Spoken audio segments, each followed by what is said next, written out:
Colorado Territory, 1872.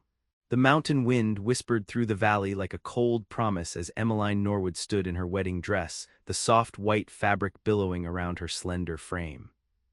Her mother had carefully transported the dress from Boston to their new homestead, determined that her daughter would have a proper wedding despite the rugged conditions of frontier life. But the dress, like Emmeline's dreams, now seemed foolishly out of place as she waited for a groom who would never arrive. Randall Zimmerman watched from the edge of the gathering, his hat clutched in calloused hands, jaw tightening with each passing minute. At 25, he'd seen enough broken promises on the frontier to recognize one unfolding before him. The Eastern gentleman who had courted Emmaline through letters had likely never intended to show at all. Men like that saw frontier women as novelties or conveniences, not as the fierce, determined souls they truly were. The chapel, little more than a wooden structure with rough-hewn pews and a single stained glass window, had been filled with the handful of settlers from miles around. Now, as the afternoon shadows lengthened into evening, the guests whispered and shuffled, their expressions moving from anticipation to pity. Emmeline's 20-year-old face remained composed, her green eyes fixed on the chapel door, golden blonde hair arranged in careful curls beneath her veil. Only the slight tremble of her bouquet betrayed her.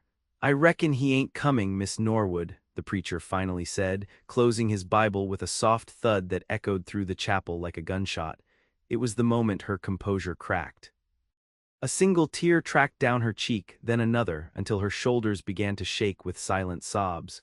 Randall believed firmly that a man survived the frontier by keeping to himself. Entanglements led to heartbreak or worse. The West took everything you loved eventually, a lesson he'd learned watching his parents' homestead burn when he was just 16. 9 years of driving cattle, breaking horses, and drifting from ranch to ranch had only confirmed this truth. Attachment was a liability a cowboy couldn't afford. Yet something in the dignified way Emmaline straightened her shoulders even as tears fell freely down her face called to him. Before he could think better of it, Randall found himself moving forward, boots echoing on the wooden floor. "Miss Norwood," he said, stopping before her. He'd removed his hat, revealing dark brown hair in need of a trim. His blue eyes, usually guarded, held nothing but gentle concern. "I can't claim to be the man you were expecting. I'm just a cowhand with calluses instead of book learning and a small cattle spread instead of Eastern money.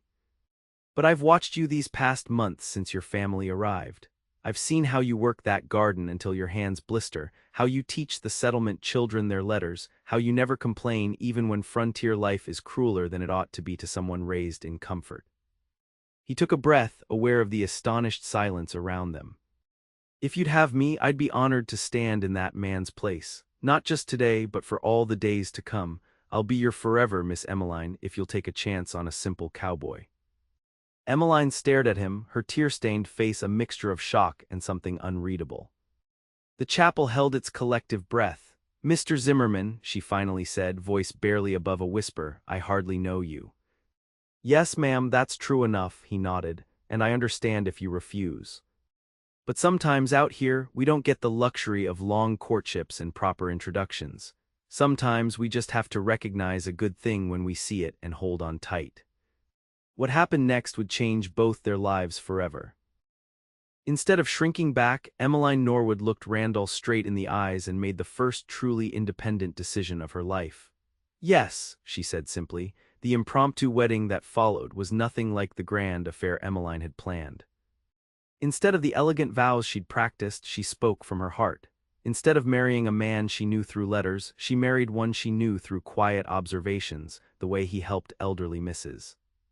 Peterson with her wagon when a wheel broke, how he always had a kind word for the children, the gentle way he handled even the most spirited horses.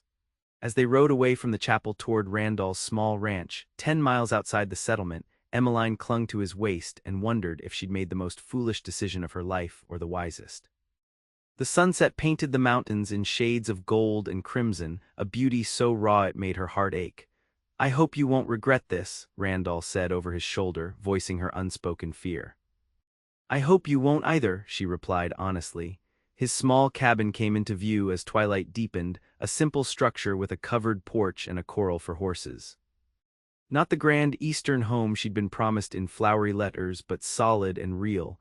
Randall helped her down from the horse with careful hands. "It ain't much," he said, suddenly self-conscious. "But the roof doesn't leak and the stove works. I built it myself." "It's more than I had an hour ago," she said, surprising herself with her pragmatism. That first night, Randall slept on the floor beside the fireplace, giving Emmeline his bed. As she lay awake beneath unfamiliar blankets, listening to the quiet breathing of a stranger who was now her husband, Emmeline wondered what her parents would say when they returned from their trip to Denver to find their daughter married to a cowboy instead of the Eastern businessman they'd helped her arrange correspondence with. The morning brought awkwardness as they navigated this new reality. Randall rose early, tending to the animals before Emmeline awoke. She found him outside, speaking softly to a chestnut mare. "She's beautiful," Emmeline said, pulling her shawl tighter against the morning chill. "She's yours," Randall replied. "Every lady should have her own horse. This is Penny. She's gentle but sure-footed in rough country." Emmeline approached cautiously, reaching out to stroke the mare's velvety nose. "I've never had my own horse before." "Then it's about time." It was the first of many gifts, not expensive trinkets, but thoughtful offerings that showed he was paying attention. When she mentioned missing her books, he returned from town with 3 volumes he'd traded a fine saddle for. When she struggled with the heavy water bucket, he built a pulley system to make the well easier to draw from. In turn, Emmeline transformed the sparse cabin into a home. Wildflowers appeared in mason jars on the table. Curtains made from feed sacks softened the windows. The garden she started behind the cabin soon flourished with vegetables and herbs. Their physical relationship developed slowly, with careful consideration on both sides. Randall never pressed, and Emmeline found herself gradually drawn to his quiet strength, the gentle way his rough hands moved when he didn't want to startle her, the rare but transformative smile that lit his face when something pleased him.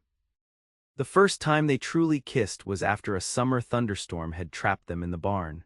They'd been checking on a new foal when the sky opened, rain drumming so loudly on the roof they could barely hear each other speak. Randall had hay in his hair, and without thinking, Emmeline reached up to brush it away. His hand caught hers, and the look in his eyes changed from surprise to something that made her breath catch. "May I?" he asked, his voice rough. She nodded, and his lips met hers, not demanding but questioning, giving her every chance to pull away. Instead, she leaned into him, discovering that the connection she'd hoped to find in letters could actually exist in the flesh and blood reality of frontier life. 2 months into their unconventional marriage, the first true test of their bond arrived with Emmeline's parents. The Norwoods returned from Denver to discover their daughter had married a cowboy instead of waiting for the Eastern gentleman to arrive. "He was 3 weeks late, Mother," Emmeline explained as they sat in the cabin's small front room. "He wasn't coming." "You don't know that," Mrs. Norwood insisted. "There could have been any number of delays. Train derailments, illness. Or he simply changed his mind about marrying a woman he'd never met," Randall interjected quietly.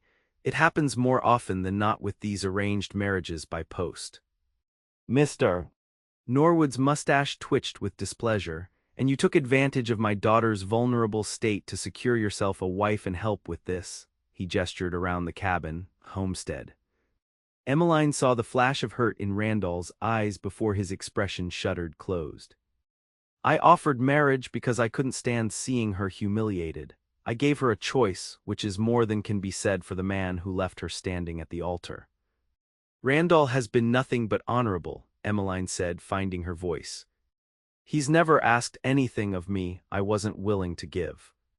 "And what of your future?" her mother demanded. "The education we planned for you, the opportunities back east. Will you throw it all away for a life of endless work and hardship?"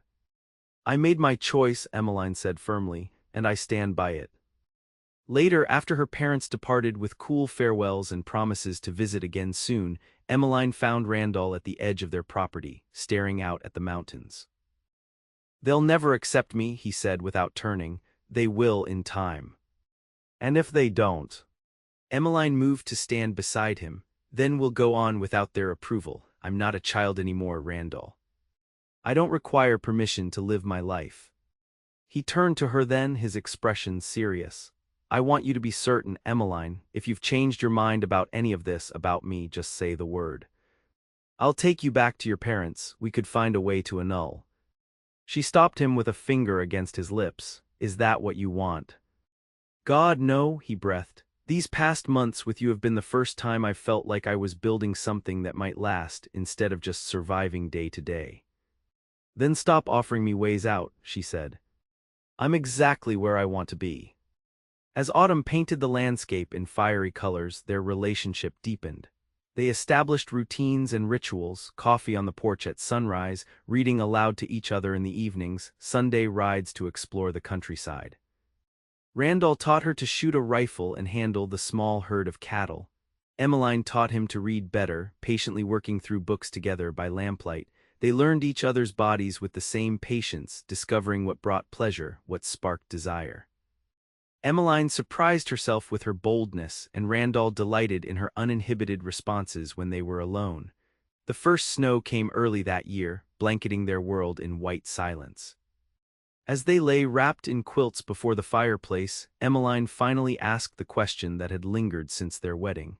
Why did you really offer to marry me that day? Randall was quiet so long she thought he might not answer. Because I recognized something in you, he finally said. A kind of strength that doesn't break, it just bends and keeps going. I'd been watching you from the first day your family arrived in the settlement. The way you approached everything with determination, even when it was clear you'd never done it before. You never complained, never acted like you were too good for the work. His fingers traced idle patterns on her bare shoulder. I told myself I was just being neighborly, keeping an eye on the newcomers. But the truth was, I couldn't stop looking for you whenever I rode into town. I made up reasons to be there on days I thought you might be at the general store or the church. He laughed softly.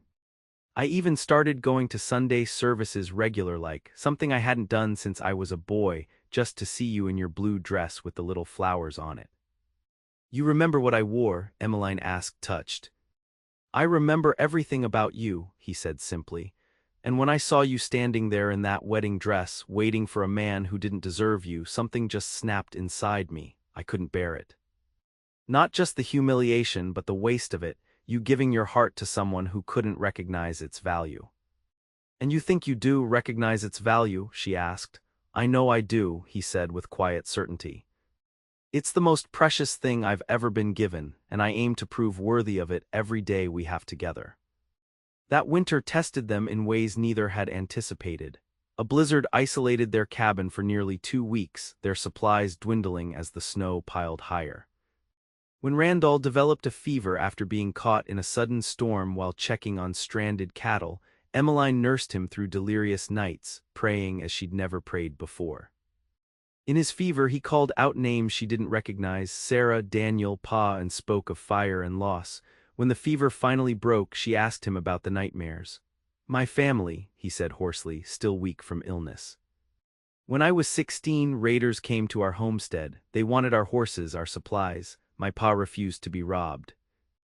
They shot him, then set fire to the house with my mother and little brother still inside. I was in the barn. I couldn't get to them in time.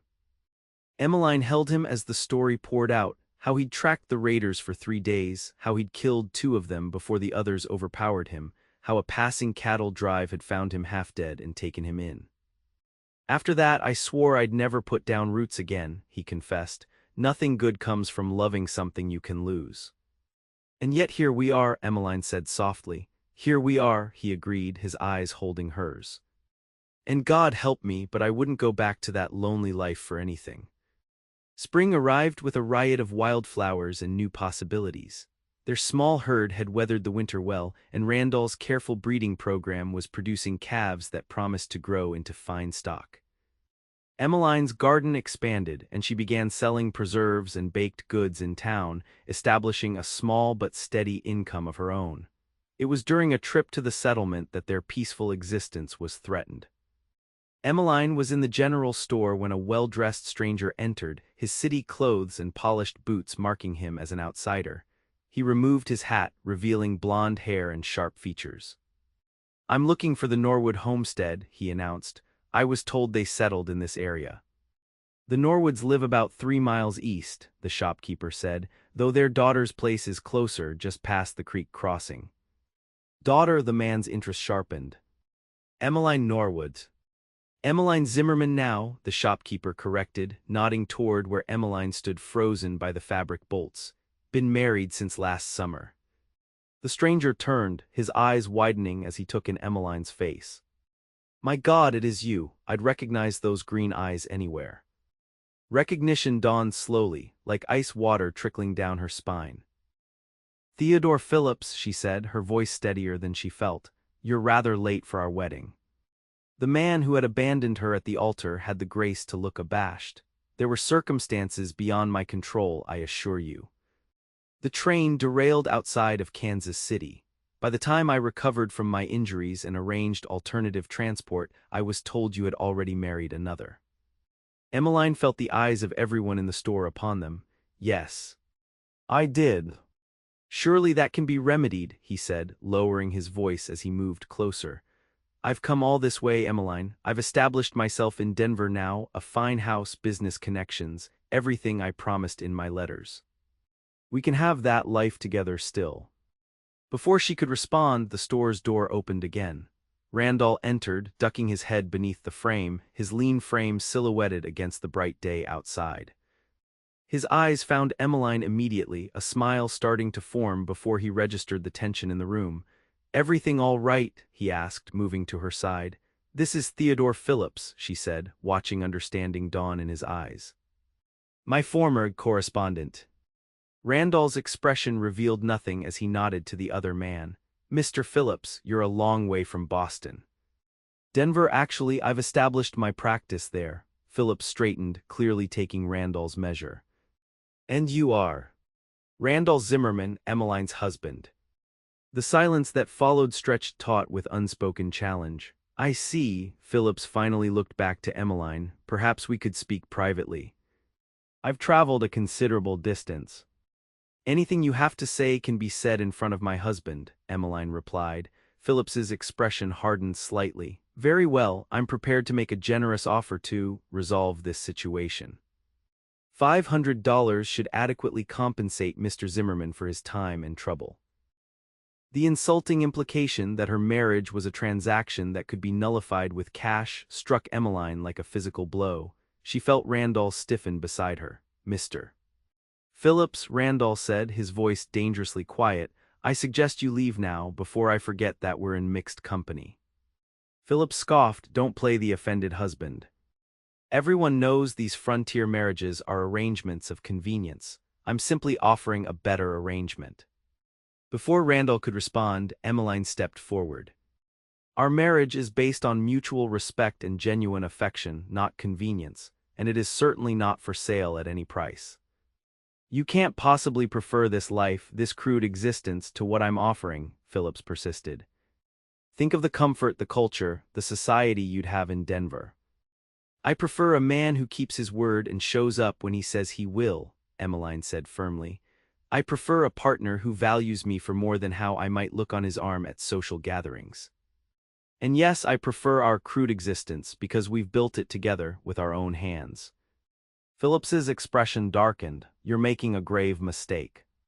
Once the novelty of playing frontier wife wears off, you'll regret throwing away this opportunity. The only thing I regret, Emmaline said, her voice clear in the hushed store, is that I wasted months corresponding with a man who turned out to have so little understanding of what truly matters. She turned to Randall, placing her hand on his arm. Let's go home. As they left the store, Emmaline felt lighter than she had in months, as if a question she hadn't realized still lingered had finally been answered. Randall helped her into their wagon, his expression thoughtful. You meant that, he said as they pulled away from the settlement, what you said in there. Every word. He nodded slowly. I would have understood, if you'd wanted to hear him out, the life he's offering. Is not the life I want, she finished for him. The life I want is the one we're building together. That night, as moonlight spilled through their bedroom window, Randall held her close. When Phillips showed up today, I realized something. All this time I've been waiting for you to leave, not consciously but deep down. I've been expecting the other shoe to drop for you to realize you made a mistake." "And now?" she asked. "Now I'm done waiting for what isn't going to happen," he said, brushing a strand of hair from her face. "You chose me again today in front of God and everyone. No one was holding a gun to your head. You chose this life, chose us. I'll keep choosing us," she promised, "every day we have together." Their peaceful reconciliation was short-lived. Theodore Phillips proved to be a man unused to rejection. 2 days later, as Randall was mending fences in the far pasture, riders approached the cabin. Phillips, accompanied by the county sheriff and another man in an expensive suit. "Mrs. Zimmerman," the sheriff said, removing his hat as Emmaline stepped onto the porch, "I have some unpleasant business to discuss." "What business?" she asked, her hand instinctively going to her throat. "This is Judge Hartwell from Denver," the sheriff explained. "He's here about a complaint filed by Mr. Phillips regarding the, validity of your marriage." Judge Hartwell stepped forward. "Mrs. Zimmerman, or perhaps I should say Miss Norwood, Mr. Phillips has brought to my attention certain irregularities regarding your marriage. Specifically, that it was performed under duress and without proper waiting periods or documentation." "That's absurd," Emmaline protested. "I married Randall freely and of my own will." "After being abandoned at the altar in a state of emotional distress," Phillips interjected smoothly, "taking advantage of a vulnerable woman is hardly the basis for a valid contract." "Contract?" Emmaline's temper flared. "Marriage is not a business arrangement, Mr. Phillips, though I suspect that's all it would have been with you." The judge raised a hand. "Nevertheless, there are concerns about the legality of the proceedings. I understand the ceremony was performed rather hastily." "We were married by an ordained minister in front of the entire settlement," Emmaline insisted. "There was nothing improper about it." "The legal waiting period was not observed," the judge countered. "And there's a question of whether proper consent was obtained from your parents, given your age at the time. I was 20 years old, a grown woman, not a child." The sheriff looked uncomfortable. "There's also the matter of the claim Mr. Phillips is making on your parents' homestead. Seems they put some property in your name before the wedding.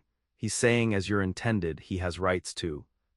"He has rights to nothing," came Randall's voice as he rode into the yard, having spotted the visitors from the pasture. He dismounted in one fluid motion, his expression carefully controlled as he took in the scene. "My wife is correct. Our marriage was performed legally, with witnesses and documentation."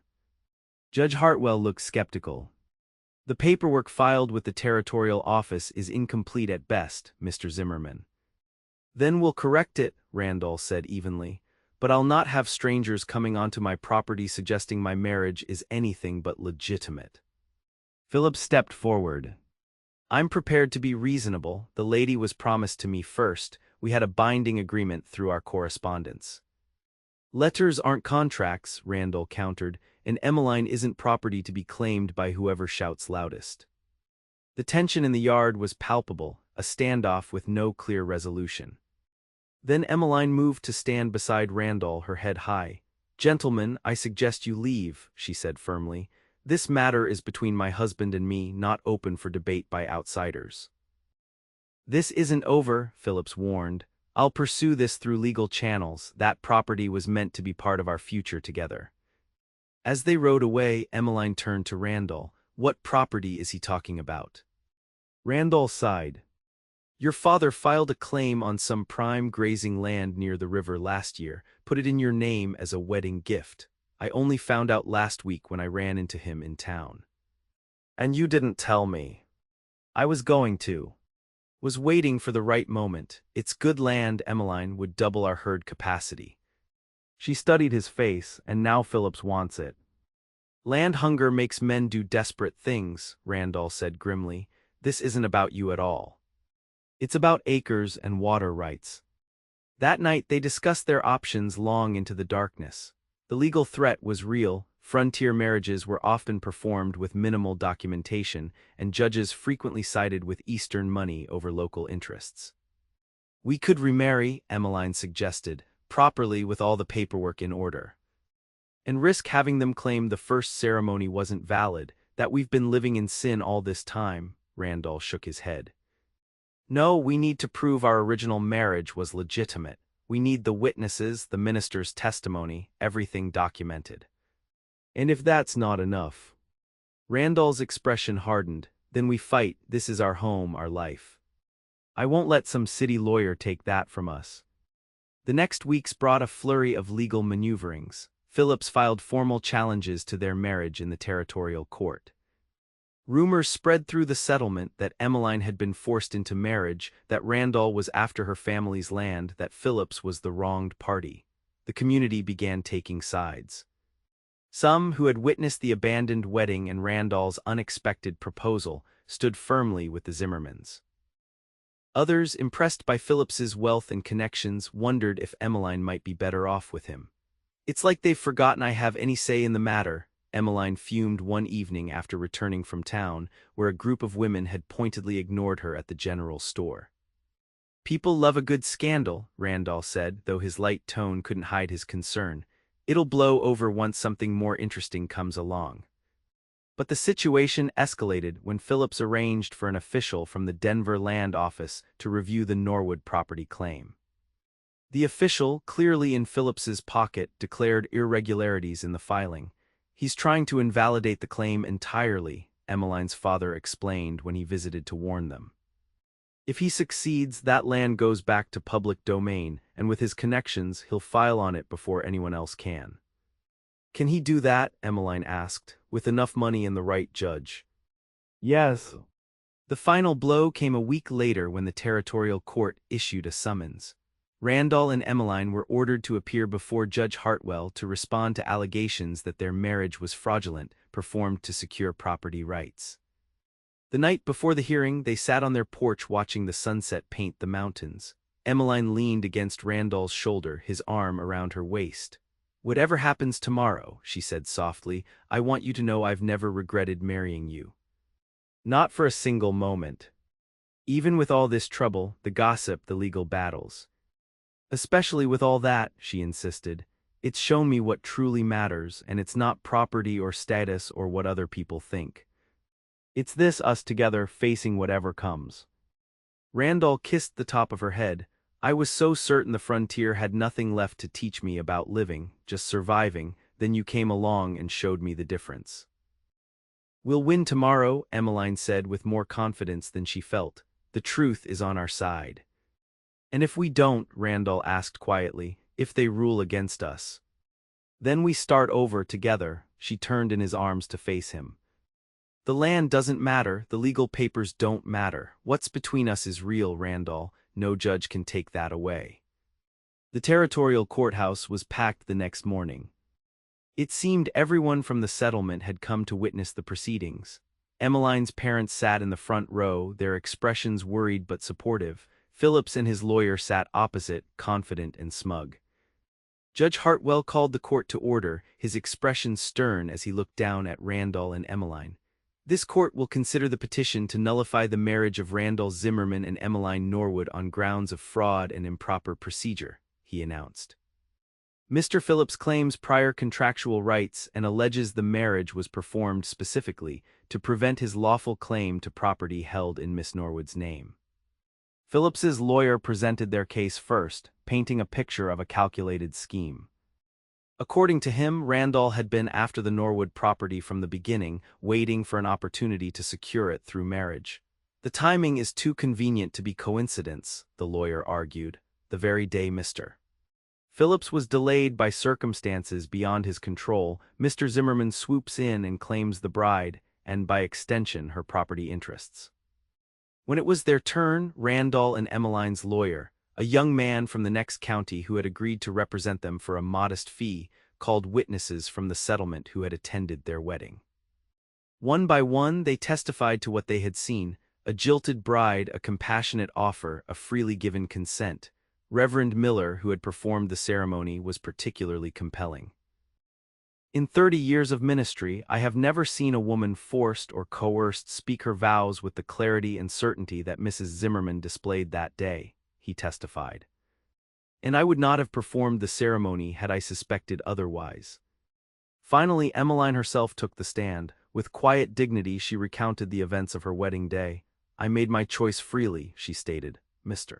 Phillips had 3 weeks to arrive for our wedding. He did not appear, sent no word, left me standing before the entire community in my wedding dress. Mr. Zimmerman offered me an alternative to humiliation, yes, but more importantly, he offered me himself, honestly, without pretense. She looked directly at Phillips. I knew nothing of any property in my name at that time, neither did Randall. We married because, in that moment, we both recognized something worth building a life upon. Everything since has only confirmed that decision. The judge considered her testimony, then called Randall forward. Mr. Zimmerman, when did you become aware of the property held in your wife's name? Not until nearly 6 months after our marriage, Randall replied. Mr. Norwood mentioned it when we discussed expanding our herd. And you never discussed this land with Miss Norwood prior to your marriage proposal? No, sir, I had no knowledge of it. What then prompted your rather sudden proposal to a woman you claim to have barely known? Randall hesitated, clearly uncomfortable with expressing personal feelings in such a public forum. But he straightened his shoulders and spoke anyway. I had watched Miss Norwood, Emmaline, from a distance since her family arrived. I admired her spirit, her determination to adapt to frontier life despite being raised in comfort. When I saw her abandoned at the altar, something inside me couldn't bear it. Not just the humiliation she was suffering, but the waste, this remarkable woman being treated as if she weren't worth keeping a promise to. He glanced at Emmaline, his expression softening. I offered marriage because I believed we could build something real together, something honest, and every day since has proven me right. The courtroom was silent as Judge Hartwell considered the testimony. Finally, he spoke. The issue before this court is not whether Mr. Phillips suffered an injustice when his intended bride married another. The issue is whether the marriage between Mr. Zimmerman and the former Miss Norwood was legitimate under territorial law. He shuffled through some papers. While certain procedural irregularities existed, they are not uncommon in frontier settlements where access to officials and proper documentation is limited. The testimony presented today satisfies this court that the marriage was entered into freely by both parties, without coercion or fraudulent intent. He looked directly at Phillips. As for the property claim, this court finds no evidence that it factored into the marriage decision. Mr. Norwood has submitted affidavits confirming he did not inform either party of the property transfer until well after the marriage was established. With a bang of his gavel, the judge concluded, the petition to nullify the marriage is denied. The marriage of Randall and Emmaline Zimmerman stands as legal and binding. The property claim filed in Mrs. Zimmerman's name likewise remains valid. This matter is closed. The courthouse erupted in murmurs and exclamations. Philip stood abruptly, his face flushed with anger, and stormed out without a word. Emmaline's parents embraced her, their relief evident. But Emmaline had eyes only for Randall, who stood quietly at the edge of the commotion. When she reached him, he pulled her into his arms, heedless of the watching crowd. It's over, he murmured against her hair. Really over. It was over the moment you stood up in that chapel, she replied. The rest was just making sure everyone else knew it too. The journey home that afternoon felt different, lighter, more certain. As they crested the rise that overlooked their ranch, they paused to take in the view. The cabin, the corrals, the garden, the grazing cattle, all of it now undeniably theirs, in law as well as in fact. I've been thinking, Randall said as they sat side by side on horseback. That new land by the river, it's perfect for a proper house, something bigger than the cabin with room to grow. Room to grow? Emmaline questioned, a smile playing at her lips.